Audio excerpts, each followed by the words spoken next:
അപ്പൊ നമുക്ക് അവിടെ പെട്ടെന്ന് നമ്മുടെ മാർക്കറ്റ് ഷൂട്ടപ്പ് ആവുമല്ലോ. പിന്നെ തീർച്ചയായിട്ടും അതും അത്രയും വലിയൊരു ടീമാണ് നമ്മുടെ പുഷ്പയൊക്കെ ചെയ്ത മൈത്രി എന്ന് പറയുന്ന ഒരു വലിയൊരു അവരുടെ ടീമായിരുന്നു ബ്രാൻഡ്. അതാണ് അവരാണ്. അത് കഴിഞ്ഞിട്ട് പിന്നെ നിലംതൊടാതെ ഓട്ടമായിരുന്നു അതോ അവിടെ അത് കഴിഞ്ഞ് നമ്മൾ ഉദ്ഘാടനം വിട്ട് എപ്പോഴാ ഒഴിവ്?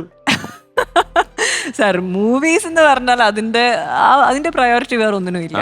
നമുക്ക് ഈ മൂവി ഉദ്ഘാടനം വന്നാൽ നമ്മൾ മൂവിയുടെ പിന്നാലെ പോകും അല്ലേ? ഡെഫിനറ്റ്ലി. അല്ലാതെ ഉദ്ഘാടനം വെച്ചിട്ട് നമ്മൾ കളിക്കുന്നില്ല. ഉദ്ഘാടനം നമുക്ക് ഇഷ്ടമുള്ള ഒരു കാര്യമാണ്. നമുക്ക് ഫ്രീ ടൈം ഉള്ളപ്പോഴും ഒക്കെ ചെയ്യാം. പക്ഷെ സിനിമയുടെ ഷൂട്ടിന്റെ സമയത്ത് ഇതെല്ലാം തീർച്ചയായിട്ടും മാറ്റിവെക്കും. സിനിമ എന്ന് പറയുന്നത് നമ്മുടെ പാഷൻ അല്ലേ? കുട്ടേട്ടൻ എന്തോ ചോദിക്കുന്നുണ്ട്. നമസ്കാരം ഹണി റോസ്. ഹായ്, നമസ്കാരം കുട്ടേട്ടാ. സുഖാണോ? കുട്ടേട്ടൻ വലിയ വേദനയായിരുന്നു ഹണി റോസ് പോയി കഴിഞ്ഞപ്പോ. ആണ്. അന്ന് കണ്ടതിൽ പിന്നെ പുള്ളിക്ക് ഉറക്കമില്ല. എനിക്ക് ഭയങ്കര വേദനയായിരുന്നു, സങ്കടമായി. ഹണി റോസ് എന്തോ 2022 ഓഗസ്റ്റ് 21 ഹണി റോസ് ഇതിനു മുമ്പ് ഈ വേദിയിൽ വന്നത്.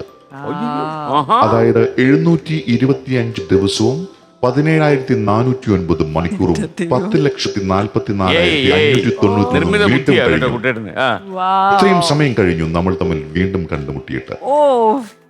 ഇതുപോലെ ഒരു കാമുകൻ എന്റെ ലൈഫിൽ കിട്ടുമായിരുന്നെങ്കിൽ എന്തായാലും ഞാൻ മനുഷ്യനായിരുന്നു, തീർച്ചയായും അത് പരിഗണിക്കുമായിരുന്നു. എന്തായാലും എനിക്കൊരു കാര്യം ചോദിക്കാനുണ്ട് ഹണി റോസ്.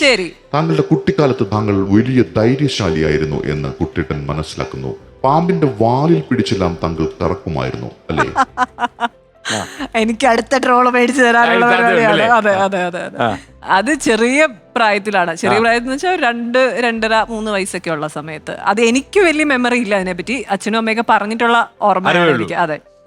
അപ്പൊ നമ്മൾ ഈ താമസിക്കുന്ന സ്ഥലത്തൊക്കെ ഇഷ്ടം പോലെ വിഷമുള്ളതും ഇല്ലാത്തതും ഒക്കെ ആയിട്ടുള്ള പാമ്പുകളുണ്ടാവും. അപ്പൊ നമുക്ക് പാമ്പിനെ കണ്ട് പേടിക്കണമെങ്കിൽ നമുക്കത് പാമ്പാന്നൊക്കെ അറിയാനുള്ള ഒരു അറിവ് വേണമല്ലോ. അതില്ലാത്ത സമയത്ത് ഏതോ ഒരു പൊത്തിലേക്ക് ഇങ്ങനെ കയറിപ്പോയി ഒരു പാമ്പ് അതിന്റെ വാലെ പിടിച്ചിങ്ങനെ വലിച്ച് പുറത്തേക്ക് എടുക്കാൻ തുടങ്ങി. അത് വിഷം ഉണ്ടായിരുന്നില്ല. അച്ഛൻ വന്നു, അച്ഛൻ ഭയങ്കര പേടിച്ചു. പക്ഷെ ഒച്ച വെച്ചാ ഞാനും പേടിക്കുന്നു കരുതിയിട്ട് അച്ഛൻ ഒച്ച വെച്ചില്ല. പക്ഷെ ഇത് കണ്ട് അന്ന് അമ്മ ഭയങ്കരമായിട്ട് കുഞ്ഞു ഞാൻ തകർത്തേനെ. അതെ, ഹണി റോസ് ഒരു പാമ്പിന്റെ വാലിൽ എന്ന് പറഞ്ഞിട്ടല്ലേ? അപ്പൊ അങ്ങനെ ട്രോളർമാര് വന്നോളൂ. ഇനിയിപ്പോ ഇത് കേട്ടല്ലോ അവര് ഒരു തള്ളാടെന്നൊക്കെ പറഞ്ഞപ്പോ വരും. അണിക്ക് ജീവിതത്തിൽ ചില ഭാഗ്യം ഉണ്ടാകാറുണ്ട്. ഇപ്പൊ മോൺസ്റ്റർ എന്ന സിനിമയില് അണി എനിക്കൊരു ലെസ്ബിയന്റെ റോളായിരുന്നു അല്ലേ? അതില് എനിക്കൊന്ന് സൂപ്പർ സ്റ്റാർ മോഹൻലാലിനെക്കാളും സ്ക്രീനിൽ കുറെ അധികം സമയം അണിയായിരുന്നു ഉണ്ടായിരുന്നു അല്ലേ? അങ്ങനെ പറയാം. അതെന്തായിരുന്നു അങ്ങനെ സംഭവിച്ചത്? സാധാരണ ലാലേട്ടൻ ഉണ്ട്, ലാലേട്ടൻ നിറഞ്ഞ് ആദ്യം മുതൽ അന്തം വരെ നിറഞ്ഞിരിക്കല്ലേ? അതൊരു ബ്ലെസ്സിങ് അല്ലേ സാർ? പിന്നെ ഭയങ്കര ഒരു ബ്ലെസ്സിങ് ആണ് കിട്ടിയത്. അത് വൈശാഖ് സാർ ആദ്യം എന്റെ അടുത്ത് കഥ പറയുമ്പോൾ അദ്ദേഹം പറഞ്ഞത് ഇത് ബാമിനി എന്നാണ് കഥാപാത്രത്തിന്റെ പേര്. ഇത് ബാമിനിയുടെ സിനിമയാണ്. ബാക്കി ഈവൻ ലാൽ സാറിന്റെ കഥാപാത്രം പോലും വന്നു പോവാണെന്നൊക്കെ പറഞ്ഞിട്ടാണ്. അപ്പൊ അത്രയും സീരിയസ്നെസ്സോടെ ഞാനത് കാണണം എന്നുള്ളതിന് അദ്ദേഹം പറഞ്ഞു തരുമായിരുന്നു. അങ്ങനെ ആ സിനിമ ചെയ്തപ്പം എനിക്ക് തോന്നുന്നു സിനിമ ഇറങ്ങിക്കഴിഞ്ഞപ്പോഴും അത്യാവശ്യം നല്ല റെസ്പോൺസ് ആണ് ഈ കഥാപാത്രത്തിനും. ആ സിനിമയ്ക്ക് കുറച്ച് പ്രശ്നങ്ങളൊക്കെ ട്രോളുകളും ഒക്കെ വന്നിട്ടുണ്ടെങ്കിൽ പോലും കഥാപാത്രത്തിന് അത്യാവശ്യം നല്ലൊരു റെസ്പോൺസ് ഉണ്ടായിട്ടുണ്ട്.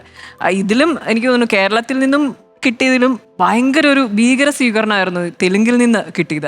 അവിടുത്തെ അവര് അപ്പൊ എത്രത്തോളം നമ്മുടെ സിനിമയും നമ്മുടെ ലാംഗ്വേജും ഒക്കെ ഇഷ്ടപ്പെടുന്നു എന്നുള്ളതിന് വലിയൊരു ഉദാഹരണമായിരുന്നു. അവിടെ ചെന്ന് കഴിഞ്ഞപ്പോൾ അവര് വീരസിംഹാരെഡ്ഡിയുടെ റിലീസ് ടൈമിലായിരുന്നു ആ സിനിമയെ പറ്റി പറയുന്നതിലും കൂടുതൽ മോൺസ്റ്ററിനെ പറ്റിയായിരുന്നു പറഞ്ഞിരുന്നത്. അത് ഭയങ്കര സന്തോഷമുള്ള കാര്യമായിരുന്നു. എനിക്കൊന്ന് അണി ഫൈറ്റ് ഒക്കെ ചെയ്തിട്ടുണ്ടല്ലേ? ഞാൻ ചെയ്തിട്ടില്ല. ഞാൻ എനിക്കൊരു അടിയൊക്കെ കിട്ടുന്ന സാധനം ഉണ്ടായിരുന്നുള്ളൂ. ഒരു ഹസ്ബൻഡ് വൈഫ് എന്നുള്ള ഒരു കോൺസെപ്റ്റ് ആയിരുന്നു. അപ്പം അതെ, പുള്ളിക്കാരി മഞ്ജു എന്ന് പറയുന്ന പുള്ളിക്കാരിയായിരുന്നു അതിൽ മെയിൽ, ഒരു ഡോമിനേറ്റിംഗ് കഥാപാത്രം ചെയ്തേക്കുന്ന പുള്ളിക്കാരിക്കായിരുന്നു ഫൈറ്റ് ഉണ്ടായിരുന്നത്. അല്ല, അണിയുടെ ഒരു അഭിപ്രായത്തിൽ അങ്ങനെയൊക്കെയുള്ള ക്യാരക്ടേഴ്സ്, പ്രത്യേകിച്ച് സ്വർഗരീതിയിൽ താല്പര്യമുള്ള പെൺകുട്ടികളുടെ കഥ പറയുന്ന സിനിമയൊക്കെ വന്നാൽ മലയാളികൾ അത് എങ്ങനെയാ സ്വീകരിക്കുക? എനിക്ക് തോന്നുന്നു ഇപ്പം കുറച്ചുകൂടി നമ്മൾ അതിനെപ്പറ്റി കുറച്ചുകൂടി അവയർനെസ് നമുക്കുണ്ട് നമ്മുടെ സമൂഹത്തിന്. അപ്പം അതൊരു സിനിമകളായാലും അല്ലെ നമ്മുടെ കൂടെ വർക്ക് ചെയ്യുന്ന ആളുകളൊക്കെ ആയാലും നമുക്കറിയാം നമ്മൾ അവരെ കുറച്ചും കൂടി ഒന്ന് അക്സെപ്റ്റ് ചെയ്യാനുള്ള ഒരു മാനസികാവസ്ഥയിലേക്ക് എത്തിയിട്ടുണ്ട്. അപ്പോൾ അതുകൊണ്ട് സിനിമകളിലായാലും ആളുകൾ ആ ഒരു റെസ്പോൺസ് തന്നെ ആയിരിക്കും, ആ ഒരു രീതിയിൽ അവർ അക്സെപ്റ്റ് ചെയ്യുന്നുണ്ട് അത്.